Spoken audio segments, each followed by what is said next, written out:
My husband was in an accident. Nothing has been the same since. Part 3. Disclaimer. I wasn't going to make another post, but I don't know what else to do. I have no one else I can tell these things without being called crazy, or God forbid, the people close to me think I am just making things up. My life continues to go downhill. I have been having nightmares for a few days now in which I see the creature that was protecting the barn. In these interludes, the twisted face hovered just inches above mine while I lay paralyzed, my heart beating hard in my throat. I wake up sweating and hyperventilating, my fingers trembling. I usually can't go back to sleep afterward, and have stopped trying, instead brewing a pot of coffee and getting my day started. To be fair, the extra time has been nice and given me the opportunity to get my pantry and refrigerator restocked. In the last few days, however, the lack of sleep was catching up to me. It was starting to affect my performance at work. I made my first major mistake last week. I had apparently forgotten to put out the wet floor sign, and one of my coworkers slipped. Fortunately, they weren't seriously hurt. I still got chewed out, though. I also would have been liable if the injury would have been more serious. That didn't seem to sink in, however, because I screwed up again yesterday, and this time a rack of product was destroyed. Again, no one was hurt. I was sitting at the table after one of the nightly episodes, listening to the sound of the machine on the countertop, the aroma of the caffeinated water reaching my nose, lifting some of the fog from my brain. The first cup helped to open my eyes a little further. I had a few errands to run before I clocked in. I did what needed to be done, and went out for a late breakfast, tucking myself into the back corner of the diner as far from other people as I could.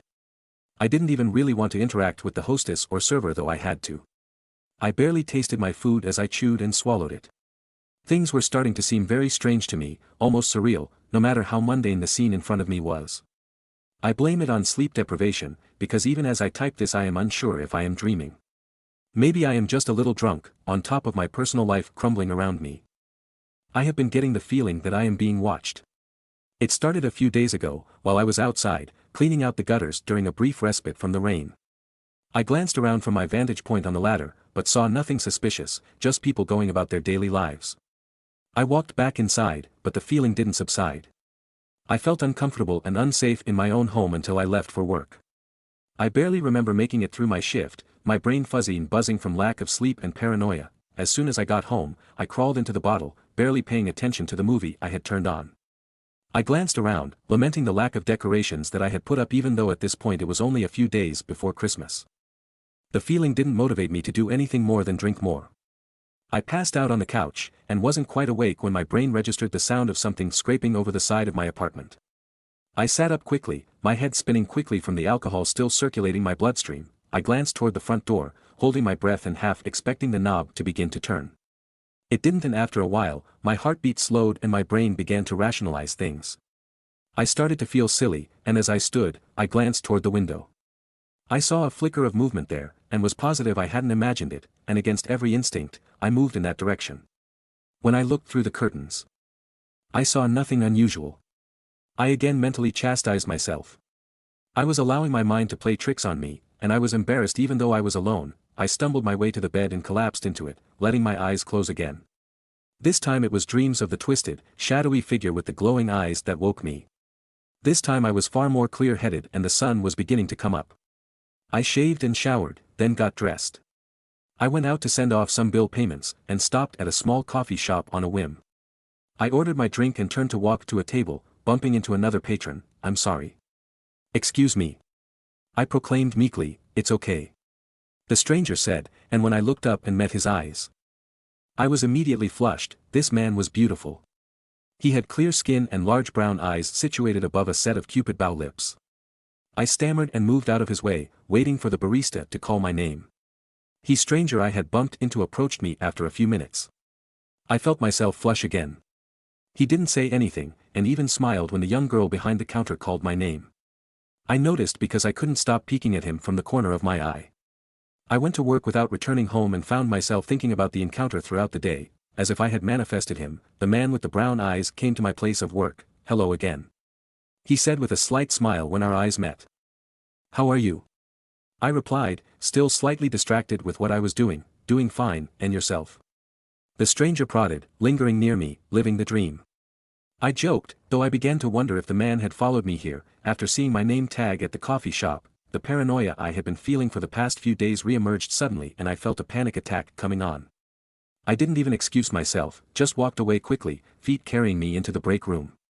I closed the door behind me and sat on the couch, trying not to give in to the lightheaded feeling that was coming over me. I lost that battle, lost in blackness, and being stalked by those glowing eyes, and when I came to, there were a few concerned faces hovering over me, one of them belonging to my boss. "Are you okay?" Scott asked, the concern still evident in his face. "I think so, yeah." I tried to assure him, but to be honest, I still felt a little bit off. "We called the ambulance. I need you to stay put until they get here." He told me, "Whatever you say." I agreed. I didn't feel like standing anyway. The man and woman in the uniform arrived and gave me a quick but thorough once-over, giving me the all-clear to go back to work, though I was told to go to the hospital at the first sign of a headache as I had apparently hit my head on the floor. I felt the knot on the back of my scalp, and it was still tender. But at least it didn't seem to have split. My hair wasn't matted and I didn't feel a wound in my gentle prodding. I eventually made my way back out to the floor, and to my relief, the stranger was gone. I went about the rest of the day without incident. Before I left, Scott caught up with me. "I need to see you in my office for a minute," he said. I nodded and followed him. When we got inside, he motioned for the chair almost directly in front of me. I sat down and he let out a long breath that wasn't quite a sigh. "I think you need to take some time off. Unfortunately we can't pay you, but we have already started an unemployment claim for you," he told me in his gentlest voice. I didn't argue, I just stood up and left. I went home and immediately poured myself a drink. I didn't eat anything that night.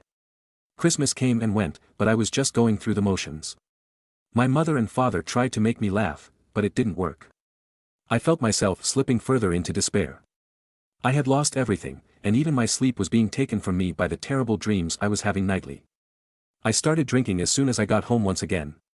After a few drinks, I began to feel hot, the air in my apartment drier than it should have been. I walked through the front door and outside, letting the cool night air sink through my somewhat damp clothing, the moisture on my skin almost immediately turning ice cold. My breath hung in front of my lips in a faint vapor cloud, but it all felt so good. The frigid air seemed to soothe the heat inside me, and I was glad for that. I was turning to walk back inside when I saw a figure standing beneath a streetlight. To my relief, they were normally proportioned, but seemed to be wearing dark clothing, probably just one of the neighbors. I thought as I walked back into my home. I tried to cling to that thought, but before long, I found myself walking around, checking the window locks and closing the blinds. The paranoid feeling that had overwhelmed me earlier started to return. Before I could spiral completely out of control, I used my phone to look for things to help anxiety. One of the first results was to take a walk. I decided that I would do just that, putting on a heavy jacket and gloves before I left this time. I pulled the hood up over my head and glanced both ways down the street. This time I was the only person outside. I started walking toward a gas station a few blocks away. When I got there, I went inside, and started moving toward the cooler to claim a bottle of iced tea, and froze when I saw the stranger from the coffee shop standing in one of the aisles. I should have left, but I couldn't get my feet to move. He looked my way. "Fancy meeting you here," the stranger said, his lips curling up in a smile. "Yeah, hi," I replied without thinking. Though the words were awkward and clipped, I feel like I should introduce myself at this point. The handsome man joked, trying to break the tension that had formed in the room. "If you insist," I said in return, the creepy feeling once again fading as he moved around the small table with discounted candy sitting on top of it. We shook hands, and once again when our eyes met, I felt my face flush. "My name's Jeff," he said, his smile growing a bit when he noticed that I was blushing. I told him my name as well, and we both paid for our items and we left the store together. Even though it was late, I was happy for the company. "Do you want to walk me home?" I asked, without intending to. The words fell out of my mouth before the thought was complete in my brain. "How far is it?" he inquired with a quick glance at the watch on his wrist. "A few blocks." I told him, and he nodded. When we got to the apartment complex, he accompanied me to my door. "Come in," I invited, hoping that having someone around would quell my nightmares. When we got into the place, I went straight to the linen closet and got him a blanket and pillow, placing those on the couch. He smiled and I felt a flutter of butterflies in my stomach. He patted the sofa next to himself and I felt my cheeks grow hot again as I moved to sit next to him. "I know it's late, or well, early in the morning, but do you think we could have one drink?" Jeff requested. I shrugged, and retorted, "I guess there's no harm in it. You like whiskey? It'll do." He nodded. I started to stand to go get the bottle, but he insisted on doing it for me. A little bit of my earlier paranoia returned and so I followed him, pointing to the cupboard where the bottle was and then the shot glasses. He poured a measure of the brown liquor into one of the small glasses for each of us. I made sure to watch his hands carefully, but as far as I could tell, he hadn't slipped me anything. There was no strange cloudiness or bubbles in the whiskey, so I drank it. Then we had another. Then another. Before I really comprehended what was happening, we were in bed together.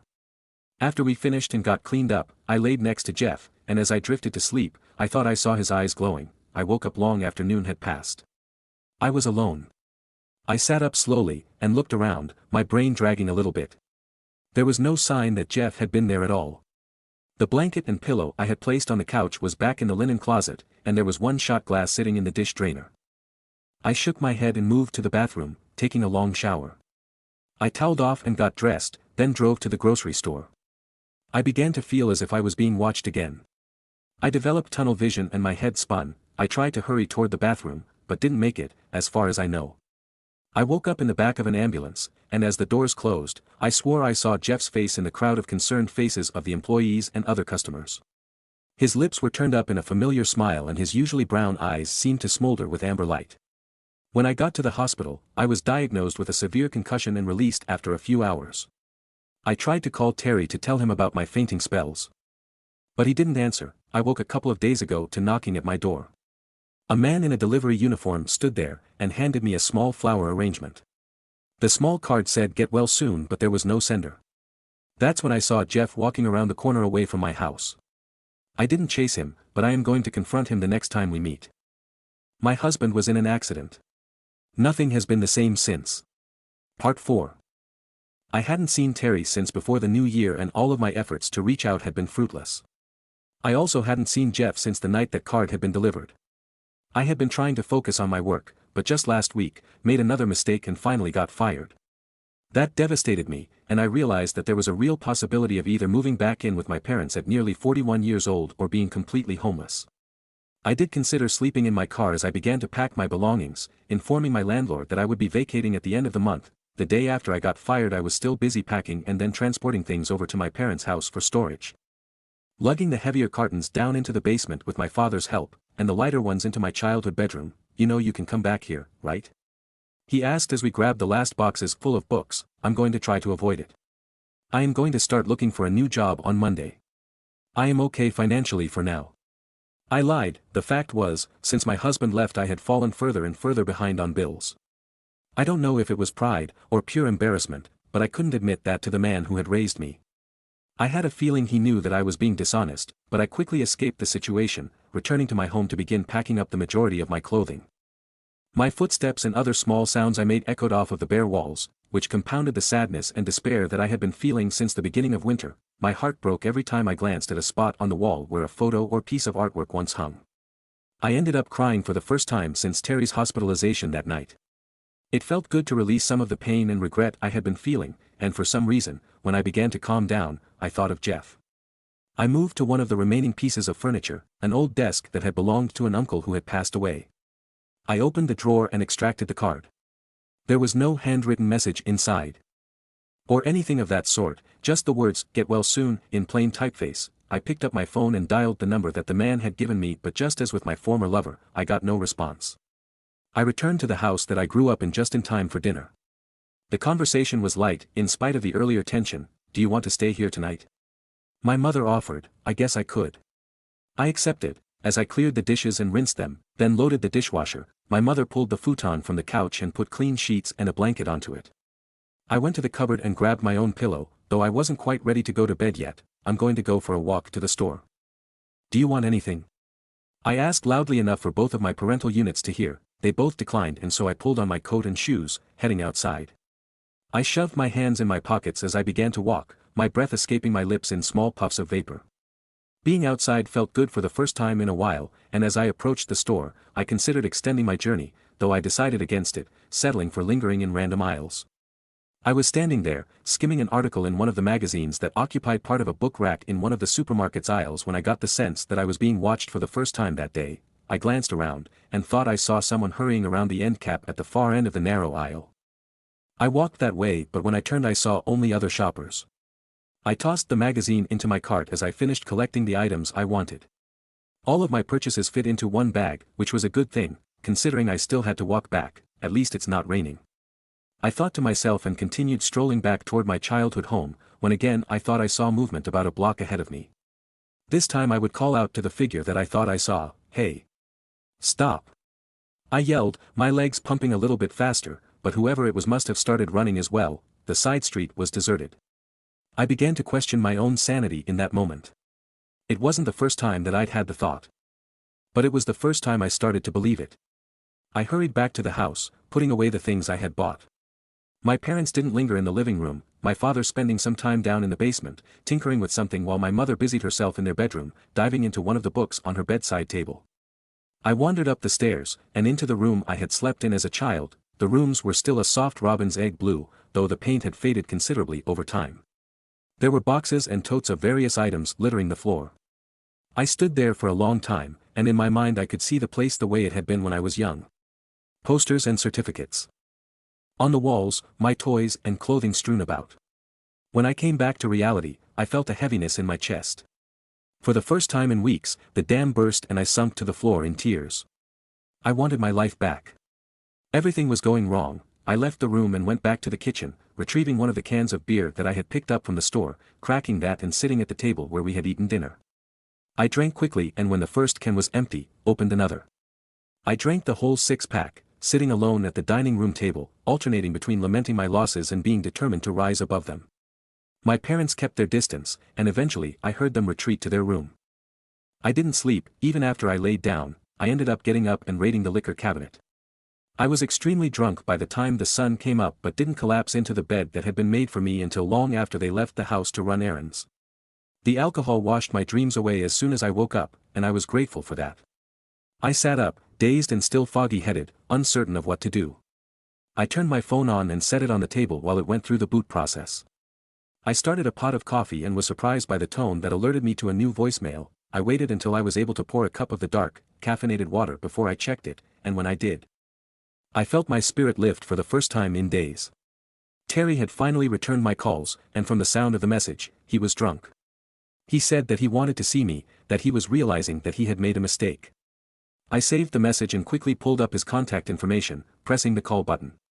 He answered, "Hey." Terry said, sounding more like his old self than he had in a very long time, "I got your message." "Did you mean what you said?" I asked, my hope chasing away the symptoms of my hangover. "I did." "Do you want to meet for dinner tonight so we can talk?" He requested in response, "That sounds great." I replied, he gave me a time and a place to be and then we hung up. I was walking on air when my mother and father returned home. When I told them about the call, they exchanged a quick but meaningful glance. "That's great, but I want you to be careful." The woman who gave birth to me said, "I will."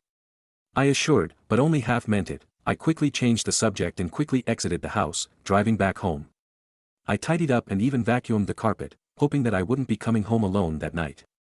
I shaved and showered, dressing in a pair of jogging pants and a stained t-shirt until it was time to get ready. I put on a pair of nice slacks and one of my favorite shirts, putting on cologne. I even styled my hair. I left the house, every cell in my body singing with excitement. I drove as quickly as I could without breaking the law, and arrived at the restaurant early. I lingered outside until I saw a bright red car approach the front of the place, my ex-husband stepping out of the passenger side. I only saw the driver for a moment, but I could have sworn it was the woman he had brought to the apartment back when the changes first started. Terry smiled when he saw me and we even shared an embrace. "You smell good," he said as he stepped back. "Thank you." "You do too," I replied. I wasn't lying. He held the door for me and we entered the building together. It didn't take long for us to be seated. Once at the table, my former significant other ordered us both a glass of wine. The server flitted away after pouring our glasses. "I hope you're hungry." "I'm buying." Terry enthused. I browsed the menu and finally settled on the surf and turf combination. I asked my lover to order for me, and excused myself to the restroom.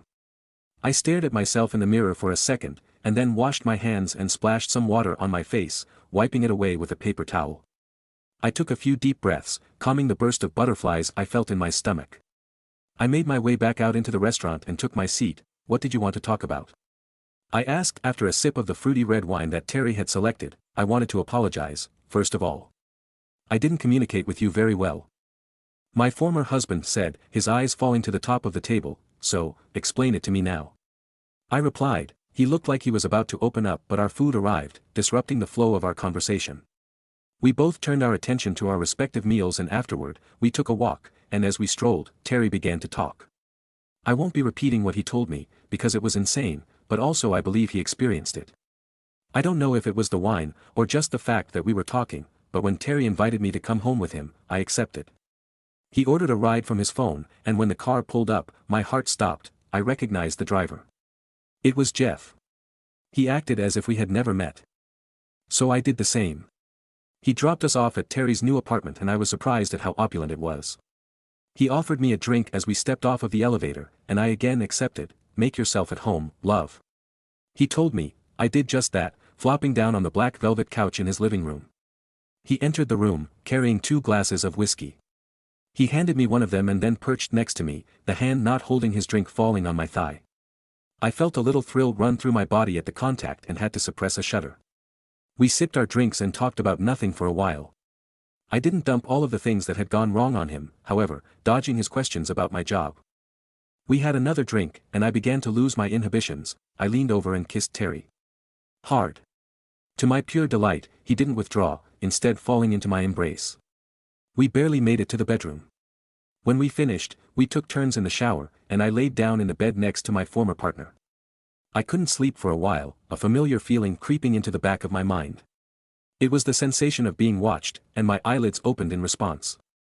I sat up and glanced toward the window, the curtains parted slightly. I saw a flicker of movement outside and stood as quickly and quietly as I could. I stood still for a moment, and whatever had been watching me moved again. I decided against approaching the window, instead moving toward the door that opened into the living room. I shoved my feet into my shoes and opened the front door, hurrying to the corner of the building. I had caught the spy by surprise, but gave myself away by tripping over a fallen branch while rounding the corner. The individual turned toward me, and even in the dim glow of the safety lights on the side of the building, I recognized Jeff's handsome profile. I picked myself up and started to speak, but it was his turn to surprise me. He charged. I didn't have time to brace myself and went down easily when he tackled me. Not that I could have withstood the force he generated. He was much stronger than anyone would have thought. I looked up into his eyes, and they began to glow a strange orange-yellow. The color spread from the iris outward. And then he bent his head down and bit my shoulder. I screamed and threw hammer fist blows with the unaffected hand, but he refused to let go. He only released when a car began to pull into the parking lot, running away far faster than any human should be capable of moving. I managed to get to my feet, and though moving was extremely painful, made it to the sidewalk where I collapsed from blood loss. I woke in a hospital room, with Terry sitting beside the bed. I was hooked up to a heart monitor, but not much else. My former husband smiled. How do you feel? He asked. I thought about it for a second. Cold. I replied. It was true. I was freezing. Other than that, I felt nothing at all. Until next time, subscribe to stay up to date with all updates. No screamers or shocking moments, only comfort and safety. Bye.